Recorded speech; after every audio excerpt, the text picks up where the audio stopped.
High ambitions are noble and important, but there can also come a point when they become the sources of terrible trouble and unnecessary panic.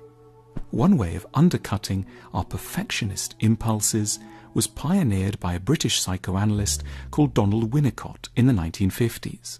Winnicott specialised in relationships between parents and children.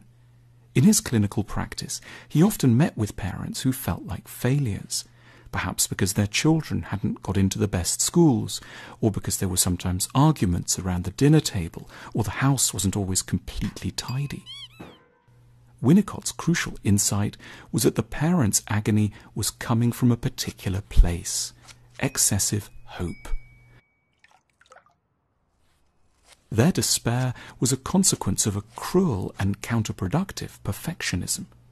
So as to help them reduce this, Winnicott developed a charming phrase. His parents needed to feel that they were good enough parents.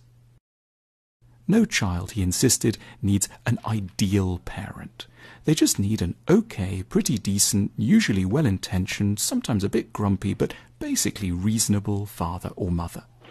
Winnicott wasn't saying this because he liked to settle for second best, but because he knew from first hand the toll exacted by perfectionism, and realised that in order to remain more or less sane, which is a pretty big ambition already, we have to learn not to hate ourselves for failing to be what no ordinary human being ever really is anyway.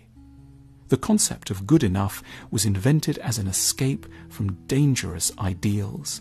It began in relation to parenthood, but it can actually be applied across life more generally, especially around work and love. A relationship may be good enough, even while it has many dark moments. Perhaps at times there's little sex and a lot of heavy arguments. Maybe there are big areas of loneliness and non-communication. Yet none of this should lead us to feel freakish or unnaturally unlucky.